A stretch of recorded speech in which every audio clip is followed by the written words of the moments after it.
After moving into a new house, I still needed a mirror for my bathroom. I previously had mirror cabinets with side doors that provided nearly a 360-degree view, great for shaving. But finding a quality one was difficult.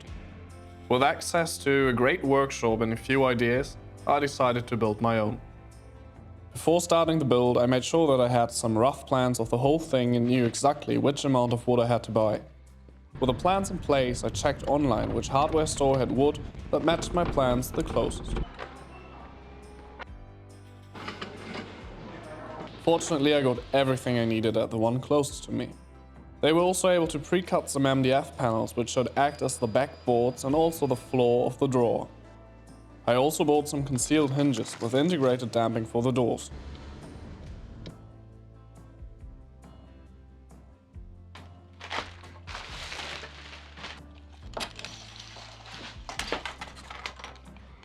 First part of the agenda was to cut everything to the planned sizes.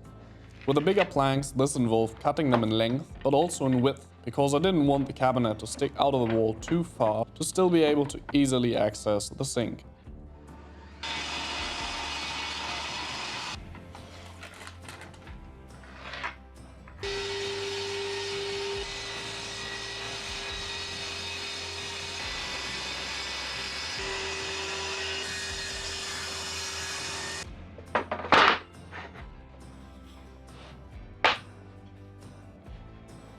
After all the boards were cut roughly to the correct size, I had a look at what the cabinet could look like. Pretty nice already. Next up was sanding. I made sure to wet all the planks to have the grain raise a bit before going at it. This should lead to a smoother finish.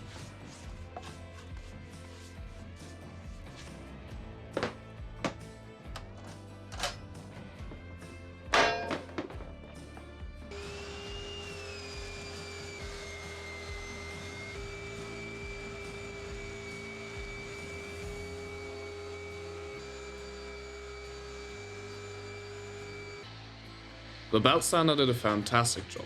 Most of the boards were perfectly smooth, but I did finish some of the parts by hand.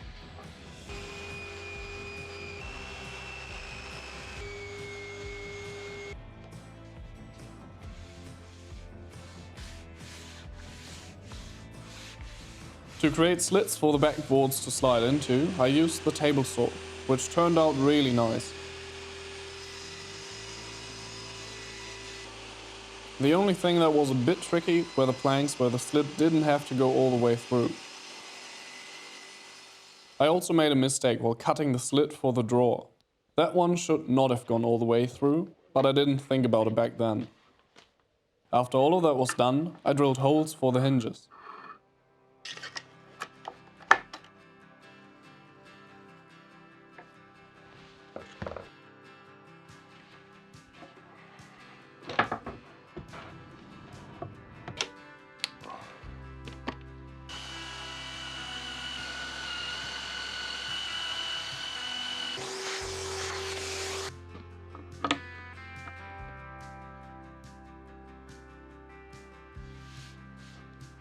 Building the drawer was also a lot of fun.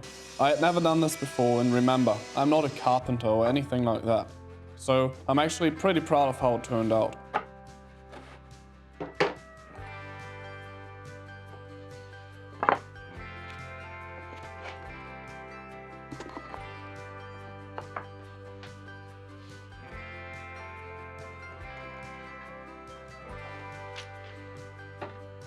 To make sure everything fit as intended, I pre-assembled the whole cabinet and made small adjustments afterwards. I also fitted the hinges in this process.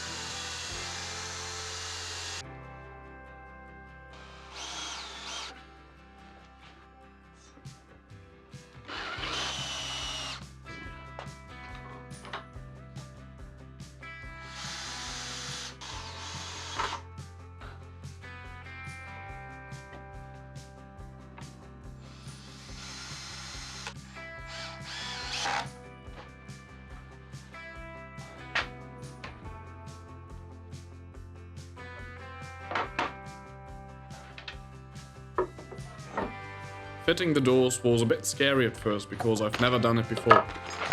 I wasn't sure about gap width or how the doors might sag after being fitted, so I took my time, did some research and actually read the instructions for the hinges.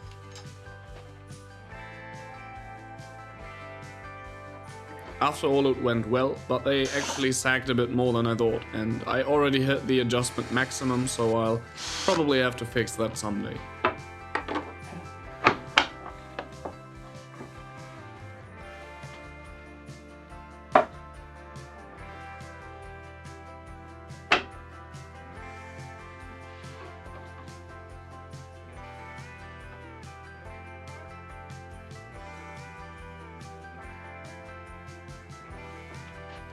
I was quite happy with the result and disassembled everything again to stain and paint it.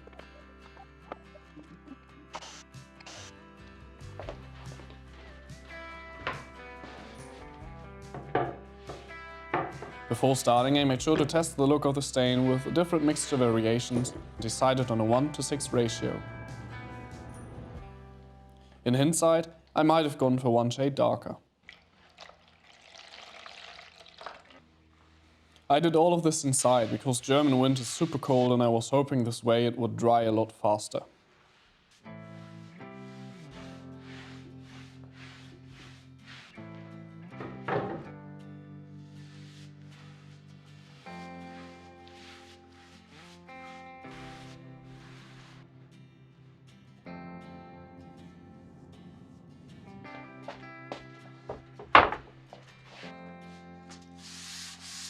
After the stain dried, I sanded it really lightly, just to give it a slight used look, which in my opinion turned out quite nice.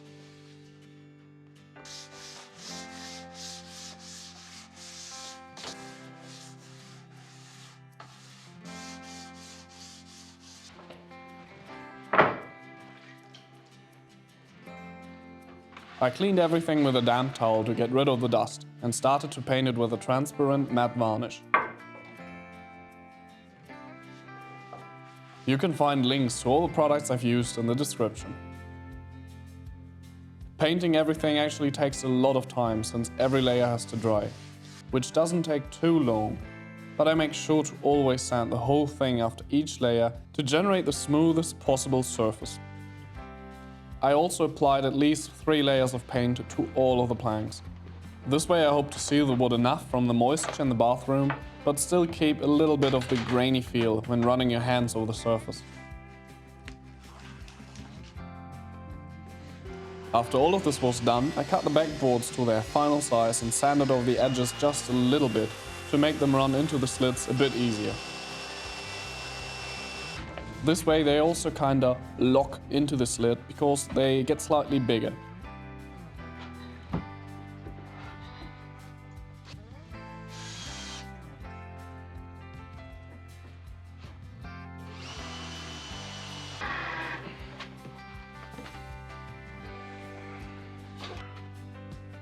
This worked really well and they feel quite sturdy and are not able to move around.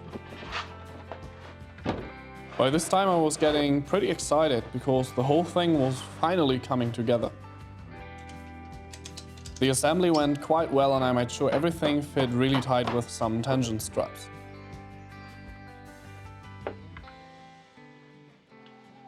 I'm not sure how this is done in a proper shop, but in hindsight I should have definitely drilled the holes for the inside boards before assembly. I built something like a small wooden stencil to make sure all the holes had the right spacing. But as I said, this was probably a lot more tedious than it should have been.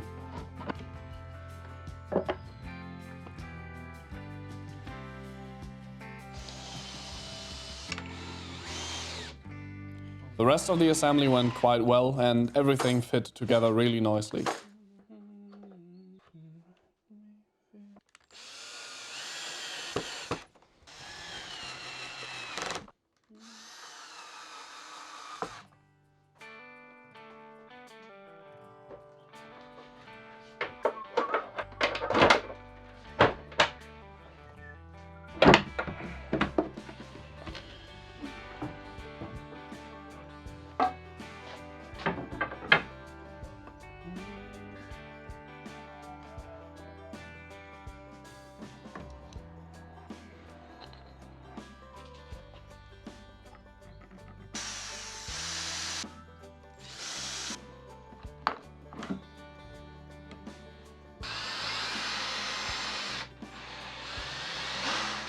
The drawer actually is my best work. It does quite well, but it's definitely not perfect and has its downsides. But I'm still super happy that I built it.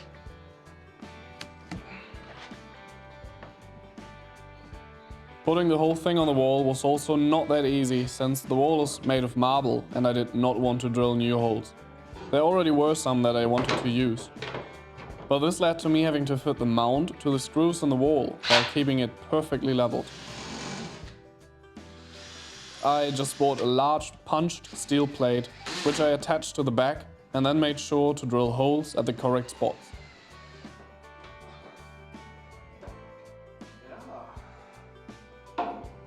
And this actually worked quite well. I think I only had to adjust one of the holes to get the full cabinet leveled out. I had ordered custom-made mirrors some weeks before, and they arrived with perfect timing, just when I had finished the body of the cabinet.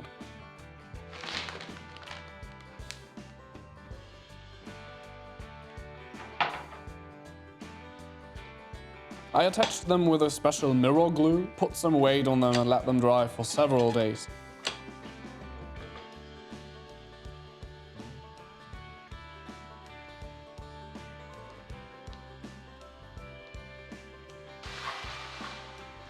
This worked exceptionally well and I'm super happy with how everything turned out. Especially with this being the first time I worked with mirrors like this. So I'd say this method is pretty foolproof.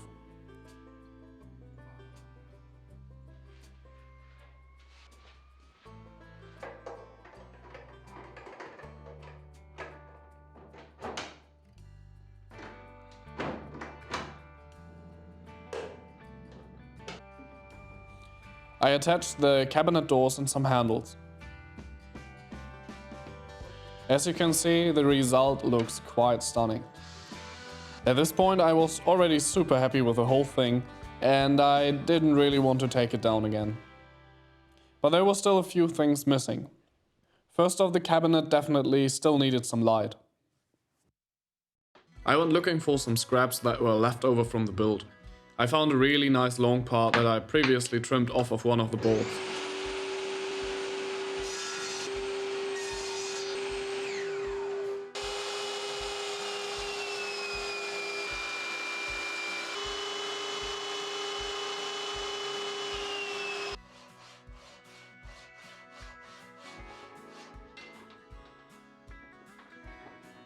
I had a rough idea in mind when I started, but most of it just formed after I found parts.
I actually studied electrical engineering and also learned the trade of an electronic.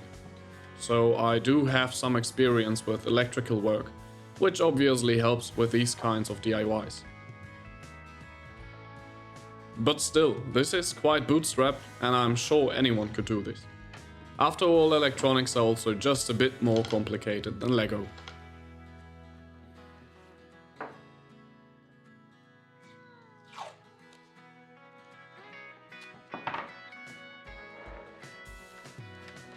You can find links to the LED strip and the rest of the parts in the description.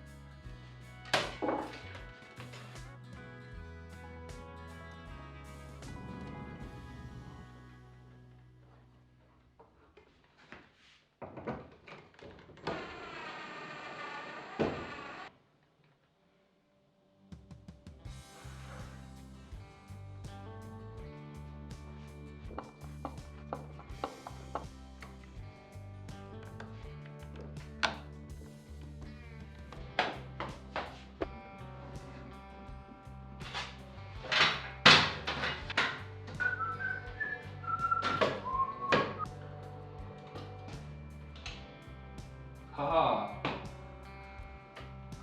Schön.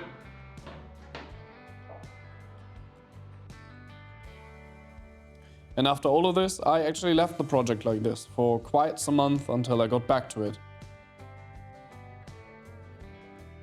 I put some things up for the future, and well, the future is now. So these will have to be assembled here and somewhere here. What's still missing is electricity inside. I want to be able to charge my toothbrush in here and not always do it here.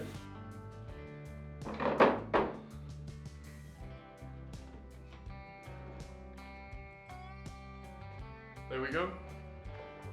I definitely needed sockets inside of the cabinet for my toothbrush and the hairdryer.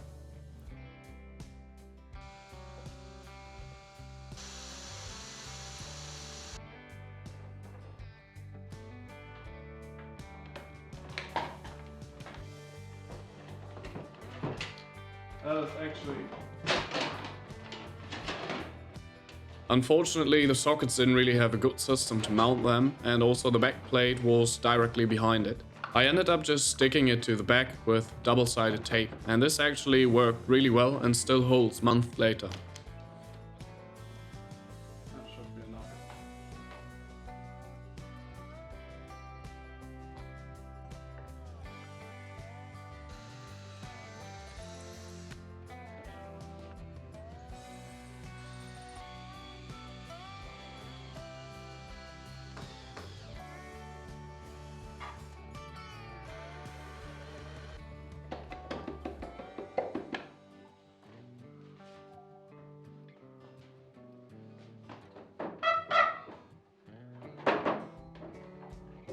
Okay, so here we are. All the electrical work was just done by a professional electrician, obviously, and let's see if it works. Looks good.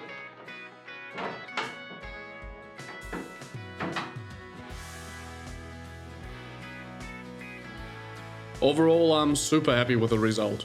Thanks for watching. Leave a like and subscribe if you enjoyed the build. More coming soon.